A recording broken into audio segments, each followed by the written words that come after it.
श्री विष्णु भगवान की कृपा हो सब पर अपरंपार। अब सुने कार्तिक मास के 15वें अध्याय का विस्तार। राजा पृथु ने नारद जी से पूछा कि हे मुनि श्रेष्ठ, तब दैत्य राजा ने क्या किया, वह सब मुझे विस्तार से बताएं। नारद जी बोले कि मेरे चले जाने के बाद जलंधर ने अपने राहु नामक दूत को बुलाकर आज्ञा दी कि कैलाश पर एक जटाधारी शंभु योगी रहता है, उससे उसकी सर्वांग सुंदरी भार्या को मेरे लिए मांग लाओ। तब दूत शिव के स्थान पर पहुंचा, परंतु नंदी ने उसे भीतर सभा में जाने से रोक दिया। किंतु वह अपनी उग्रता से शिव की सभा में चला ही गया और शिव के आगे बैठकर दैत्यराज का संदेश कह सुनाया। उस राहु नामक दूत के ऐसा कहते ही भगवान शूलपाणी के आगे पृथ्वी को फोड़कर एक भयंकर शब्द वाला पुरुष प्रकट हो गया, जिसका सिंह के समान मुख था। वह नरसिंह के ही राहु को खाने का चला और राहु बड़े जोर से भागा, परंतु उस पुरुष ने उसे पकड़ लिया। उसने शिवजी की शरण ले अपनी रक्षा मांगी। शिवजी ने उस पुरुष से राहु को छोड़ देने को कहा, परंतु उसने कहा, मुझे बड़ी जोर की भूख लगी है, मैं क्या कहूँ। तब महेश्वर ने कहा, यदि तुझे भूख लगी है तो शीघ्र ही अपने हाथ और पैरों के मांस का भक्षण कर ले। और उसने वैसा ही किया। अब केवल उसका सिर शेष मात्र रह गया। उसको ऐसा कृत्य देख शिवजी ने प्रसन्न हो उसे अपना आज्ञापालक जान अपना परम प्रिय गण बना लिया। उस दिन से वह शिवजी के द्वार पर स्वयं कीर्ति मुख नामक गण होकर रहने लगा। ओम नमो भगवते वासुदेवाय नमः। 15वां अध्याय समाप्त। 16वां अध्याय। सुनो लगाकर मन, सभी संकट सब मिट जाएं। यह कार्तिक महात्म्य का 16वां अध्याय। राजा पृथु ने कहा कि हे नारद जी, यह तो आपने भगवान शिव की बड़ी विचित्र कथा सुनाई।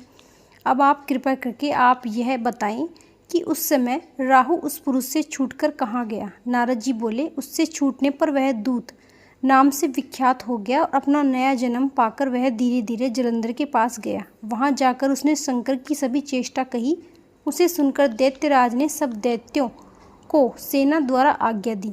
काल नेमी और शुभ निशुंभ आदि सभी महाबली दैत्य तैयार होने लगे। एक से एक महाबली दैत्य करोड़ों करोड़ों की संख्या में निकल युद्ध के लिए जुट पड़े और महाआतापी सिंधु पुत्र शिवजी से युद्ध करने के लिए निकल पड़ा।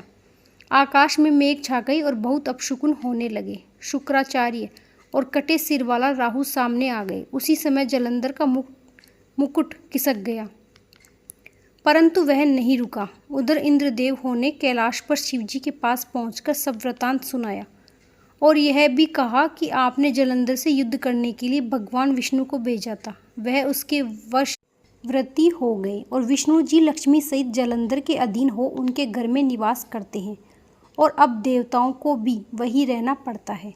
और अब वह बलि सागर पुत्र आपसे युद्ध करने आ रहा है। अब आप उसे मारकर हम सबकी रक्षा करें।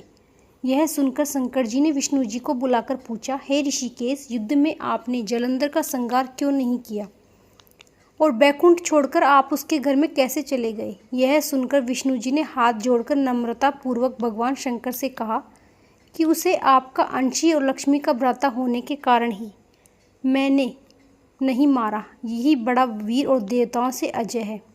इसी पर मुग्ध होकर मैं उसके घर में निवास करने लगा हूँ। विष्णु जी के इन वचनों को सुनकर शंकर जी हंस पड़े। उन्होंने कहा, हे विष्णु, आप यह क्या कहते हो। मैं उस दैत्य जलंधर को अवश्य मारूंगा और अब आप सभी देवता जलंधर को मेरे द्वारा ही मारा गया।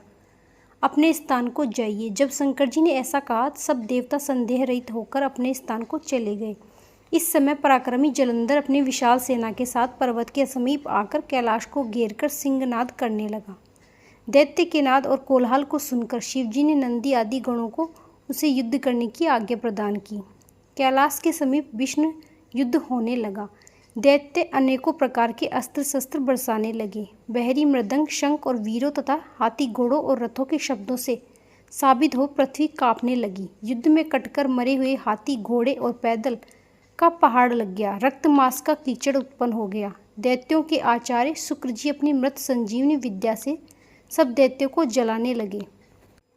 यह देखकर शिवजी के गण व्याकुल हो गए और उनके पास जाकर सारा वृतांत सुनाया। उसे सुनकर भगवान का रुद्र के क्रोध की सीमा न रही। फिर तो उस समय उनके मुख से एक बड़ी भयंकर कृत्या उत्पन्न हुई, जिसकी दोनों जगहें ताल वृक्ष के समान थी। वह युद्धभूमि में जाकर सब असुरों का चरण करने लग गई। फिर वह शुक्राचार्य के पहुंची और उन्हें शीघ्र ही अपनी योनि में गुप्त कर लिया और फिर स्वयं भी अंतर्ध्यान हो गई। शुक्राचार्य के गुप्त हो जाने से दैत्यों का मुख मलिन पड़ गया और वे युद्ध भूमि को छोड़ भागे। इस पर शुभ निशुभ और कालनेमी आदि सेनापतियों ने अपने भागते हुए वीरों को रोका।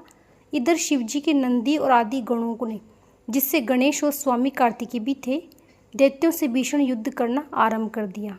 ओम नमो भगवते वासुदेवाय नमः। 16वां अध्याय समाप्त। बोलिए कार्तिकेय भगवान की जय।